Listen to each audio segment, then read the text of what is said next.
আমাদের পোর্টালে খবরটি সম্প্রচার হওয়ার পরদিন থেকে পানীয় জল পেলেন গ্রামবাসীরা। জনস্বাস্থ্য কারিগরি দপ্তরে জলের ট্যাঙ্কার এসে পৌঁছালো অকরবাজ সহিসপাড়াতে। পাড়ার বাসিন্দারা 20 বছর ধরে নদীর জল খাচ্ছে। এই খবর প্রকাশিত হওয়ার কয়েক ঘন্টা পরেই ব্লকের প্রতিনিধি দল ও পঞ্চায়েতের প্রধান সহ স্টাফরা ওই গ্রামে সরজমিনে তদন্ত করতে পৌঁছে যান। তদন্ত করে যাওয়ার কয়েক ঘন্টা পরেই গ্রামে পানীয় জলের ট্যাঙ্কার এসে পৌঁছালো। প্রতিনিধি দল গ্রামবাসীদের আশ্বাস দেন কয়েক দিনের মধ্যেই নলকূপ দেওয়া হবে। আপাতত যতদিন নলকূপ না হচ্ছে ততদিন প্রতিদিন এই ট্যাঙ্কারে জল গ্রামে পৌঁছাবে। গ্রামে পানীয় জলের অভাব দূর করতে তারা আশ্বাস দেন। উল্লেখ্য, অকরবাজ দক্ষিণ বহাল সহিসপাড়াতে একটি নলকূপ দেওয়া হয়েছিল কয়েক বছর আগে, কিন্তু সেই নলকূপ খননের পরদিন থেকে ব্যবহার করতে পারে না সেখানকার মানুষজন। ব্যবহারের অযোগ্য, ঘোলাটে দুর্গন্ধ জল বার হয়। বাসিন্দারা তাই বাধ্য হয়ে নদীর জল খায়। এই সমস্যা কিছুদিনের জন্য নয়। গ্রামের ওই সহিসপাড়াটির জন্ম প্রায় 20 থেকে 25 বৎসর। এই পাড়াটির জন্মদিন থেকেই তারা নদীর জল পান করে, রান্নার কাজে এই জল ব্যবহার করে। বলা চলে সমস্ত কাজে সংসারের এই নদীর জলেই ভরসা। বর্ষাতে এই নদীর জলও পাওয়া যায়নি পানীয় হিসাবে, কারণ সেই সময় নদীতে জল ভরে থাকে, তাই চুয়া কাটা সম্ভব হয়নি। তাই বাধ্য হয়ে নদীর স্রোতের জলেই পানীয় হিসাবে পান করতে বাধ্য হন তখন তারা।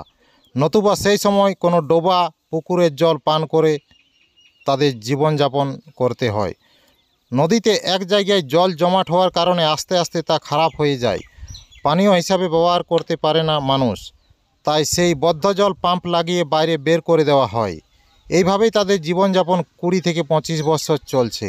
এই খবর আমাদের পোর্টালে সম্প্রচার হওয়ার কয়েকটি ঘন্টা পরেই ব্লকের এবং পঞ্চায়েতের প্রতিনিধি দল পাড়াতে এসে পৌঁছান।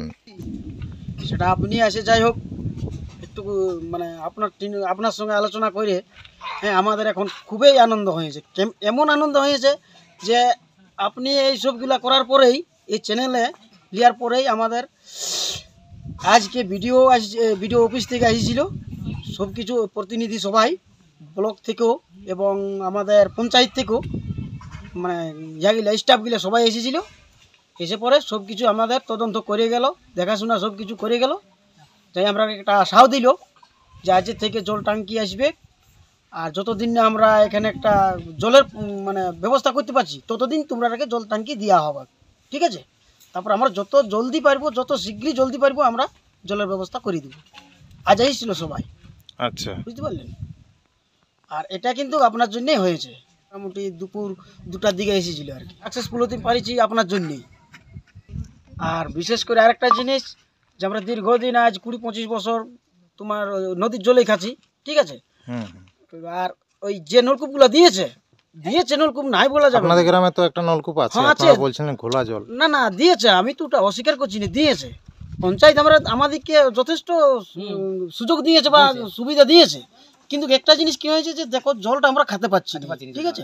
জলটা খুব খারাপ, ঠিক আছে? ওই জলটাও নিয়ে গেল আজবার আর কি। আচ্ছা আচ্ছা, নিয়ে যাইছে ওই টেস্ট করার জন্যে নিয়ে যাইছে। ওরা দেখে গেল, ঠিক আছে, যদি এটা না হয় তোমাদের আলাদা ব্যবস্থা করে দিব, ঠিক আছে? এসেছিল আমরা জলের ব্যবস্থা করে দিতে। আজ দেখে গেল, ওরা দেখে যায়নি, বললে একটা জল ট্যাঙ্কার আনিয়ে দিব। আর আপাতত এখন জল ট্যাঙ্কারটা দিবে, তারপর একটা চাপা কল বললে বসাবো।